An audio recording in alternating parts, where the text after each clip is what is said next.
Olá, o programa Justiça nas Ruas está no ar. Hoje nós vamos debater um tema muito importante para milhares de brasileiros, precatórios. Mas antes, eu quero contar uma historinha sobre precatório. O senhor José Nascimento, ele realizou um sonho, o sonho de comprar a casa própria. Isso depois de mais de 30 anos pagando aluguel aí de mais ou menos R$500. Isso dá mais ou menos R$200 mil de pagamento aí só de aluguel. Sabe como que o senhor José Nascimento comprou a casa própria? Com precatório. Para discutir precatório, nós trouxemos até o estúdio Isaías Eduardo da Silva. Ele é juiz conciliador da Central de Precatórios do Tribunal de Justiça. Trouxemos também Luiz Eduardo Fontinelli, juiz auxiliar de conciliação de precatórios do Tribunal Regional do Trabalho. Eu começo, claro, com o doutor Isaías Eduardo. O que é precatório, doutor? O precatório pode ser, resumidamente, comparado a um título de crédito. Ou seja, quando o indivíduo se julga credor de um ente público e o ente público resiste ao pagamento desse crédito, o indivíduo pode demandar, pode acionar judicialmente esse ente público e, como resultado disso, se o seu pedido for acolhido, esse ente público é condenado a pagar uma determinada quantia, né, para satisfazer aquele crédito. Emite-se, então, o chamado precatório, que são os documentos representativos desse crédito que o particular tem contra o Estado. Resumindo, precatório é uma dívida que o município, o Estado ou a União tem para com o cidadão que acionou judicialmente uma dessas três esferas. Doutor, por que se demora tanto para pagar precatório no Espírito Santo, por exemplo? A gente está falando aí do caso do aposentado José Nascimento, que foram quase 38 anos. Para nós da Justiça do Trabalho, um exemplo como o caso do senhor José Nascimento é muito relevante, é muito importante para todos nós, porque, como se sabe, a Justiça do Trabalho ela recebe em torno de 2 milhões de ações por ano. E isso se reflete, evidentemente, nas ações que são movidas em face do poder público, né? E, além dessa quantidade de ações e, consequentemente, dessa quantidade de execuções e dessa quantidade de precatórios, via de regra, a natureza do crédito que se executa no processo do trabalho, ela tem uma natureza alimentar, quer dizer, que está diretamente vinculada à subsistência do trabalhador, né? Então, exemplos como esses, né, que não seriam propriamente motivo de comemoração, mas seriam motivo de satisfação nossa, porque nós sabemos que a justiça lenta é uma forma de injustiça. Então, quando ocorre a satisfação de um crédito como esse do precatório, na verdade nós não estamos propriamente fazendo justiça, mas corrigindo uma injustiça, né? De qualquer forma, é um motivo de satisfação para todos nós. Infelizmente, isso tem sido resultado da má gestão pública, da má gestão financeira pela administração pública, que vem provocando o legislador a sucessivamente modificar o regime da execução de precatório, né? Culminando agora com a Emenda Constitucional 62, né?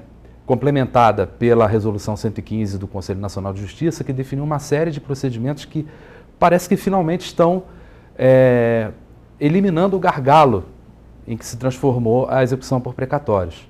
Né? E isso, para nós, no processo do trabalho, é muito importante por essas razões que eu acabei de expor. Agora, doutor Isaías, eu devo, né?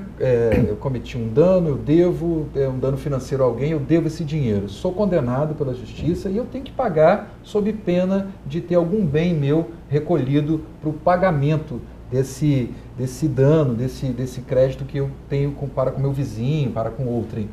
No caso do Estado, existe alguma pena para o Estado, para o município, para a União, caso ela não quite o precatório? Existe sanção, né? Não há norma sem sanção, né? Uma norma sem sanção estaria fadada à ineficácia, né? Ao não cumprimento. Então, o sistema normativo prevê não exatamente uma sanção para cada norma, mas necessariamente a sanção no sistema. E a sanção que há para o poder público é a possibilidade de bloqueio de suas contas, a possibilidade de bloqueio do Fundo de Participação dos municípios ou do Fundo de Participação dos estados, para compelir esses entes a afetar e a entregarem um percentual mínimo de sua receita líquida para a satisfação do acervo de precatórios. Pode chegar a quanto esse percentual? Varia entre 1% e 2% da receita corrente líquida do ente público devedor. Mas isso pode até superar esses percentuais se isso se mostrar insuficiente para satisfazer todo o acervo no prazo máximo de 15 anos. Isso para aqueles entes públicos que estão sob o regime especial, porque estavam em mora por ocasião da emenda 62 de 2009. Doutor Fontinelli, da onde que vem esse dinheiro para o pagamento dos precatórios? Pode vir, por exemplo, dos royalties do petróleo? Sim, são várias fontes, né? Isso tudo é objeto de uma negociação que nós travamos com cada ente público, né? O TRT ele auxilia o Tribunal de Justiça nessas negociações e cada ente público tem a sua peculiaridade. Então, no estudo dessa receita corrente, da destinação para as contas especiais, são avaliadas as fontes de recursos de que cada ente público dispõe para esses repasses. Doutor Isaías, pode haver uma maquiagem desses recursos? Por exemplo, eu sou o prefeito, quero pagar menos, bem menos do que eu posso pagar. Isso é possível? Olha, eu diria que há dois regimes de intervenção, de atuação do poder público frente aos municípios devedores. Vamos dizer assim, um regime de normalidade e um regime de anormalidade. A normalidade, a gente está diante daqueles casos de um município que faz a sua contabilidade de forma absolutamente regular e que faz os repasses também de forma regular e pontual. Quando o município deixa de proceder esse repasse, nós ignoramos a contabilidade desse município, porque ele já está numa situação de mora, e aí o bloqueio que se faz, ele atinge de forma indistinta quaisquer contas do município. Isso é feito por meio do Banco Central. Existe um convênio que nós denominamos de Bacen-Jude, que é um convênio entre Justiça e Banco Central, e ele alcança quaisquer contas e, portanto, contas, por exemplo, onde estão depositados recursos provenientes de royalties. Os royalties, em princípio, não deveriam ser utilizados, deveriam ser utilizados em outros fins e não para pagamento de passivo trabalhista ou passivo de indenizações, isso como regra.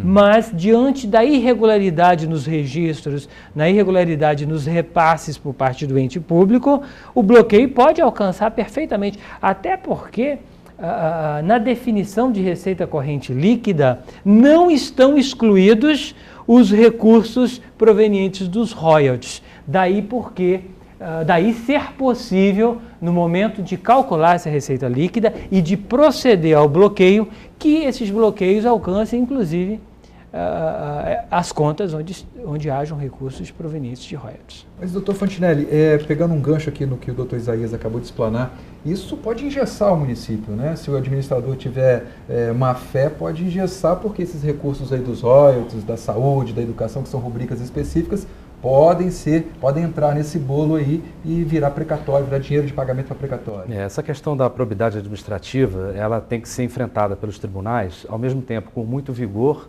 mas também com muito cuidado, porque faz parte do trabalho do gestor da conta especial, né, verificar a rigidez desses repasses que são feitos conforme o acerto do percentual da receita, né? Quer dizer, no dia a dia isso tem que ser verificado. As ações próprias também de improbidade administrativa que são movidas, inclusive, perante o Tribunal de Justiça, né, são outra vertente de atuação, mas nós temos que tomar muito cuidado, porque ao mesmo tempo em que a dívida ela tem que ser paga, a celeridade e efetividade da execução por precatório tem que ser garantida, ao mesmo tempo nós temos que preservar a continuidade dos serviços públicos, né?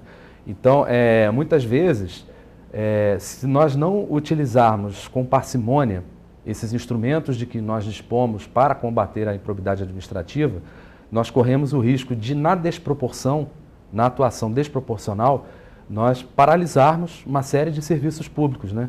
E muitas vezes nós nos deparamos com esse dilema nas negociações, quer dizer, naqueles entes públicos que têm uma relação entre receita e dívida muito desfavorável, né?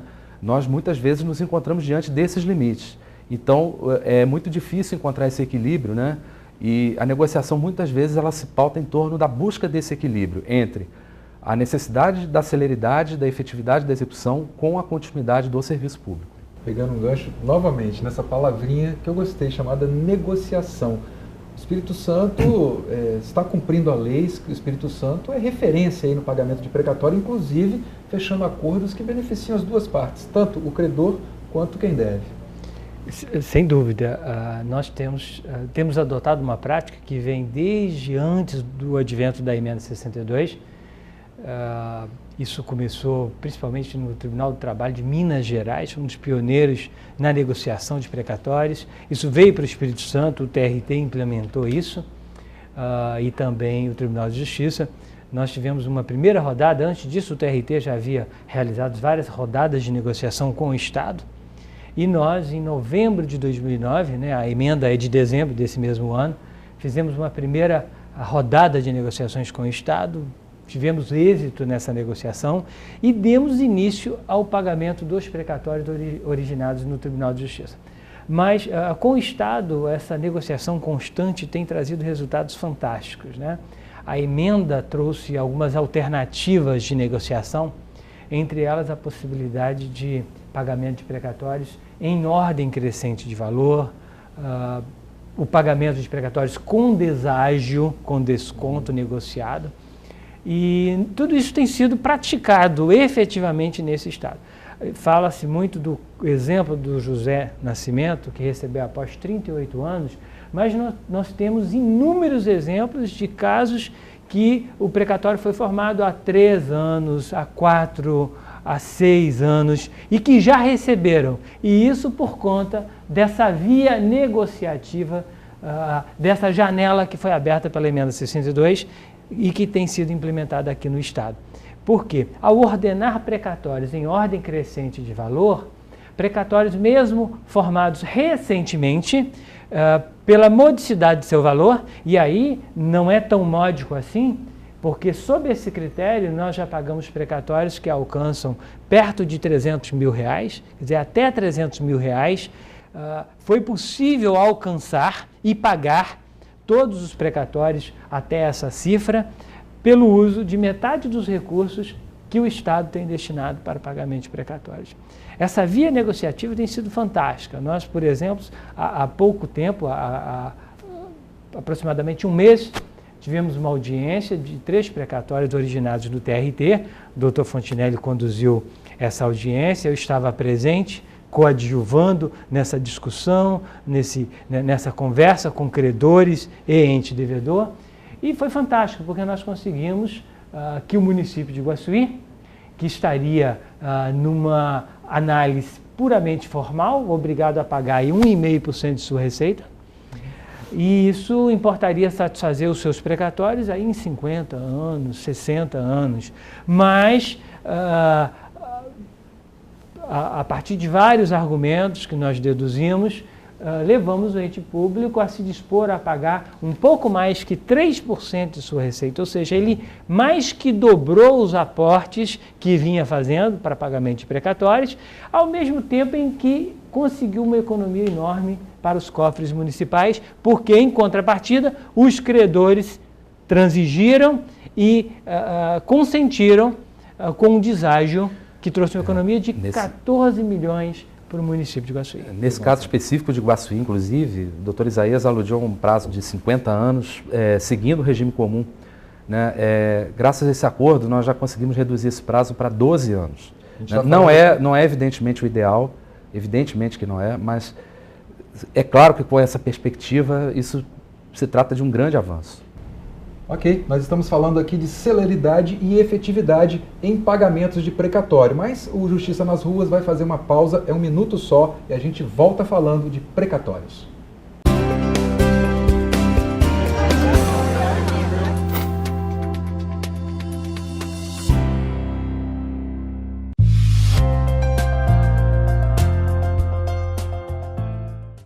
A Associação Amigos da Justiça abraça crianças e adolescentes de Ibiraçu. O projeto promove a inclusão social por meio de aulas de desenho, pintura, flauta, violino e violão. E as atividades acontecem no Fórum de Ibiraçu com a ajuda de servidores voluntários. Participe! Rua Mário Antônio Modenese, número 15, São Cristóvão, Ibiraçu. Ou ligue 3257-1395.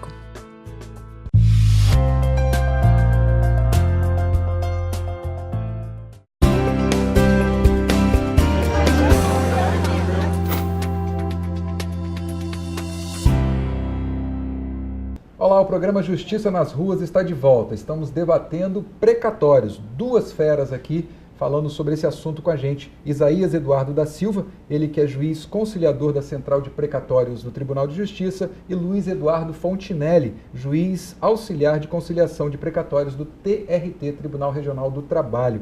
Aqui no Espírito Santo, não sei se o nosso espectador sabe, há uma peculiaridade. Desde 2011, os precatórios, no valor aí mínimo de R$30 mil, eles podem ser pagos numa negociação direta entre TRT, TJ, Estado e quem tem esse dinheiro a receber. Doutor Fontinelli, como é que é isso aqui no Estado?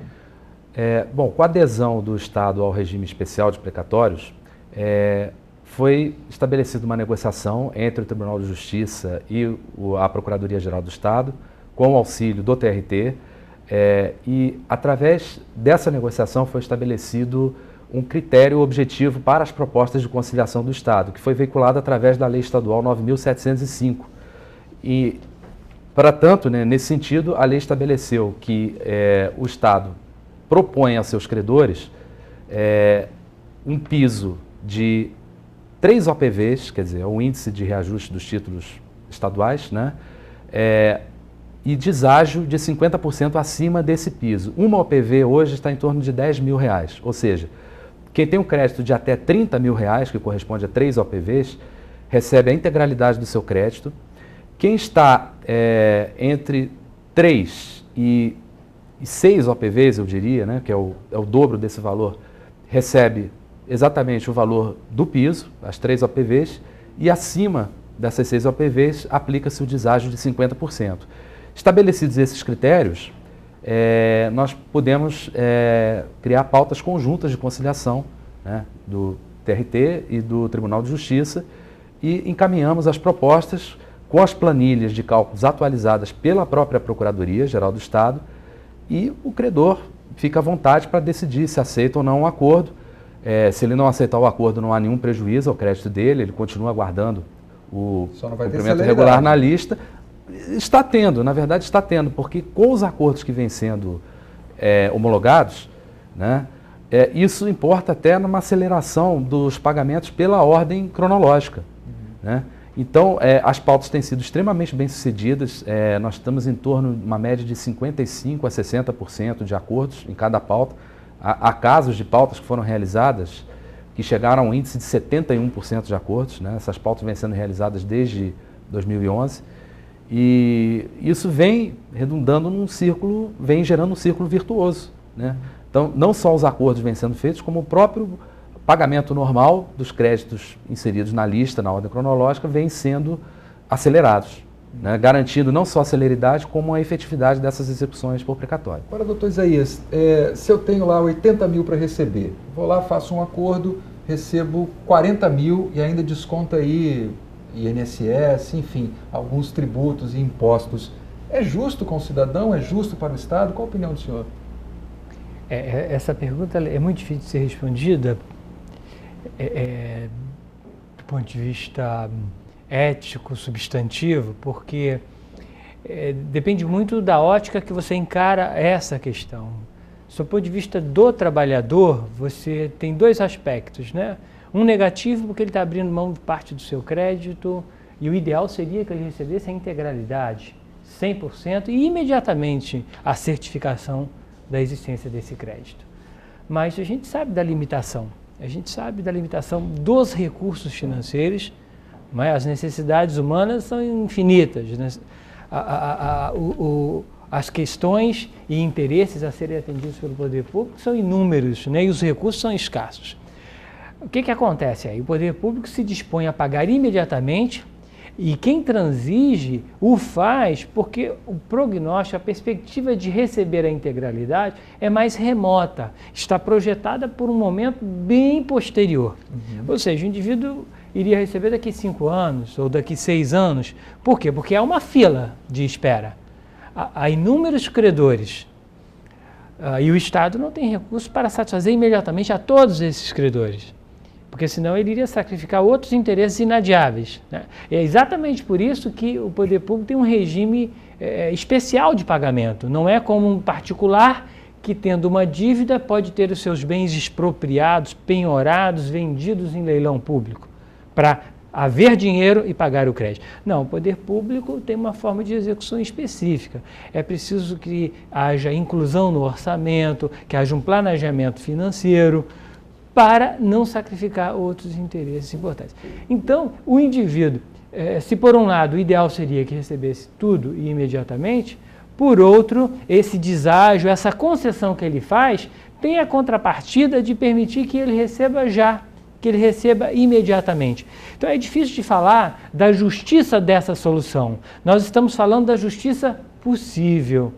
Nós estamos falando, existe o mundo ideal, o mundo desejável e aquilo que a realidade nos permite fazer. Eu acho que dentro da realidade que nós estamos vivenciando no Estado do Espírito Santo, essa solução, a solução que a Constituição trouxe por via da emenda e a solução que no plano local foi legislada e está sendo praticada, eu acredito que é uma solução bastante razoável.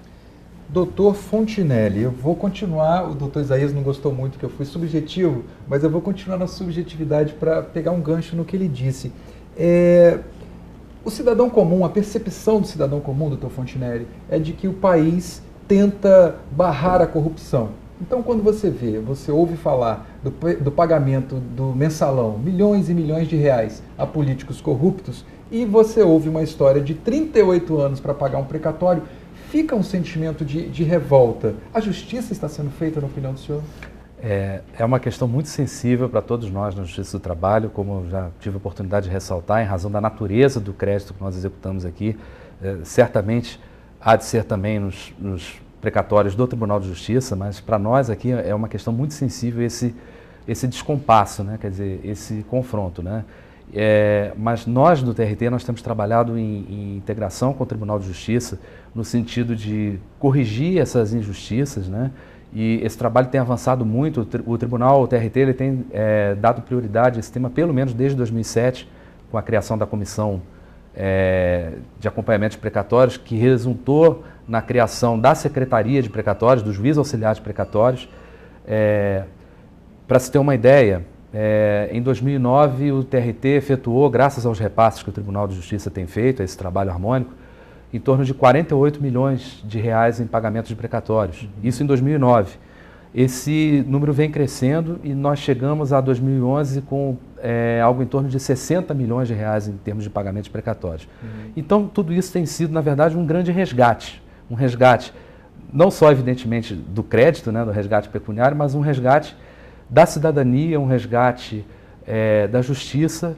É um terreno que foi perdido, foi largamente perdido, que vem sendo recuperado graças a essa atuação. Nós temos nos reunido constantemente, eu tenho me reunido constantemente com o doutor Isaías, seja no TJ, seja no TRT, participando das reuniões do Comitê Gestor de Precatórios, em companhia também dos representantes do TRF, né? E temos ajustado os nossos procedimentos, ajustado os nossos padrões de conduta, de atuação, exatamente para acelerar e garantir que essa celeridade também não se traduza numa injustiça ainda maior do que é a demora na tramitação do precatório. Segundo dados do governo do Estado, doutor Isaías, são mais de 12 milhões depositados pelo Estado do Espírito Santo no último dia útil de cada mês, né? Esse dinheiro vai para onde? Ele vai direto para a mão de quem tem a receber ou ele é depositado numa conta específica? Como é que é esse trâmite? Existe uma conta, na verdade, duas contas por cada ente devedor. Isso pela possibilidade que a Constituição criou de se o ente público reservar metade dos recursos para pagar precatórios em regime de acordo com os credores. Então, mensalmente, para aqueles entes públicos que optaram pelo regime mensal de pagamento, porque é possível também o regime anual, mediante depósito único, uma vez a cada ano, então esses recursos são depositados em contas especiais, movimentadas exclusivamente pelo presidente do Tribunal de Justiça, que, Paulo, à medida que esses recursos vão caindo nessas contas, eles são, imediatamente a gente afere, verifica quais são os precatórios que gozam de prioridade para pagamento e faz a aplicação desses recursos, abrindo a conta para provisionar o valor em favor do credor, em seguida você vai abrir um contraditório entre credor e devedor, fazer a sintonia fina, o acerto da conta, e aí fazer o pagamento. A gente identifica quando os precatórios que gozam de prioridade são originados no TRT ou no TRF, aí imediatamente a gente faz o repasse e aí lá no TRT, com a equipe do TRT, eles vão verificar qual o precatório que vai ser imediatamente satisfeito, conferência de valores, retenções. Há um procedimento burocrático. A gente reclama da burocracia com razão, a burocracia é um entrave muitas das vezes à celeridade, à eficiência da gestão, mas o fato é que não basta pagar, é preciso pagar com segurança, é preciso haver verificação, conferência, contraditório, um contraditório mínimo nessa fase, porque a essa altura já é certa a existência da dívida, inclusive do valor, mas ainda assim é dever de ofício dos presidentes de tribunais, antes de pagar o precatório, rever de ofício eventuais erros materiais nas contas de precatórios. E são muitos. Com muita frequência nós temos constatado erros materiais, erros gravíssimos, e aí temos corrigido esses equívocos para que o pagamento se faça com segurança. Não existe um ditado? Quem paga mal, paga duas vezes. Ou o problema da repetição é complexo. Se você paga uma quantia para uma pessoa humilde e se há equívoco nisso, como que o Estado vai pretender repetir, reaver o que pagou? É por isso que, por esse e por tantos outros motivos, é que é necessário muito cuidado, muita eficiência nessa gestão para que esses recursos sejam usados com racionalidade, dirigidos de acordo com aquele precatório que goza de real prioridade. Ou seja, há alguma demora que ocorre em razão da necessidade de todo esse controle de cumprimento dessas regras que regem o pagamento de precatório. Se com controle, né, às vezes ainda há brechas que possibilitam algum tipo de fraude, imagine sim esse controle rígido que, graças a Deus, o Tribunal Regional do Trabalho, o Tribunal de Justiça vem fazendo. Além da questão cronológica, além da questão de valor, existe, por exemplo, meu pai tem um precatório a receber, ele está doente, ele tem prioridade? As situações preferenciais, elas não estão prejudicadas, não foram prejudicadas pela criação do regime especial, pela adoção das pautas de conciliação, porque, paralelamente, estão sendo feitos os pagamentos pela ordem cronológica, pela ordem comum, que contempla a análise de situações preferenciais.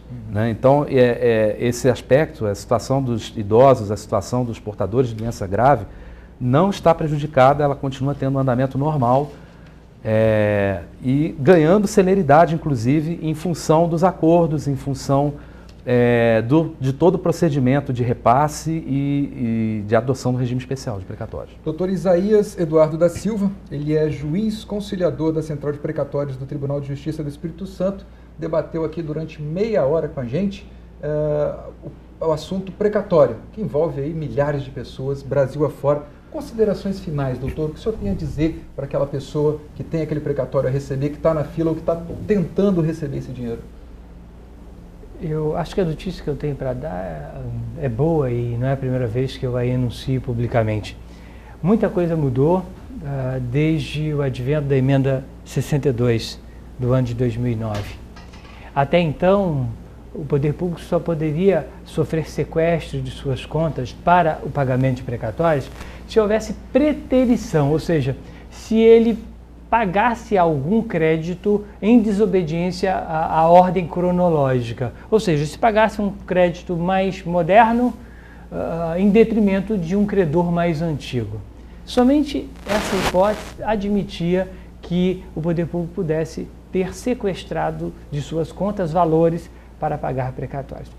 Com essa emenda, abriu-se um novo regime jurídico. A despeito de alguns olharem para essa emenda e pensarem que era a tratarem, a referirem como emenda do calote, porque deu um prazo de 15 anos para ser satisfeito aquele acervo de precatórios acerca do qual estava o poder público em mora, o fato é que essa emenda ela trouxe a possibilidade do poder público exigir um mínimo mensal de recursos para pagamento de precatórios, tenha ou não tenha havido preterição. Isso permitiu que o Tribunal de Justiça passasse a exigir de cada município do Estado do Espírito Santo que tivesse dívida de precatório que efetivamente depositasse os recursos necessários ao início desses pagamentos. E essa gestão tem trazido resultados fantásticos, porque conseguimos reduzir essa expectativa de pagar em 15 anos em praticamente todos os entes devedores do Estado do Espírito Santo. Municípios queriam pagar suas dívidas em 15 anos, nós conseguimos reduzir esse prazo para 1 ano, para 2, para 3, para 8, enfim, essa gestão, esse acompanhamento de perto que é feito através do Comitê Gestor das Contas Especiais, que é integrado por representantes, por um juiz que representa o TRT, outro que representa o TRF e outro magistrado do Tribunal de Justiça. Nós temos, através desse comitê, feito esse acompanhamento e exigido que esses recursos venham para as contas especiais e desaguem na satisfação de precatórios. Então, a notícia que eu tenho para finalizar essa entrevista é de alento, de otimismo, porque nós temos acompanhado esse trabalho desde o início, desde o ano de 2009, e temos avançado muito, e eu acredito que nós iremos conseguir acelerar ainda mais esses pagamentos à medida que nós estejamos desenvolvendo mecanismos, meios, estratégias que se mostram mais eficazes para atender a todos os credores. Lembrando que precatórios são gerados todos os dias, não é só pagar aquilo que está lá no passado e zerou, não. Todos os dias tem mais precatórios são liminares e, enfim, ações sendo proferidas em favor de quem precisa receber esse dinheiro. Infelizmente, nosso tempo chegou ao fim. Esse foi o Justiça nas Ruas, que debateu durante 30 minutos um tema importantíssimo para milhares de brasileiros, para o município, para o Estado e para a União, que é o pagamento de precatórios. TV Justiça, cidadania e transparência para você.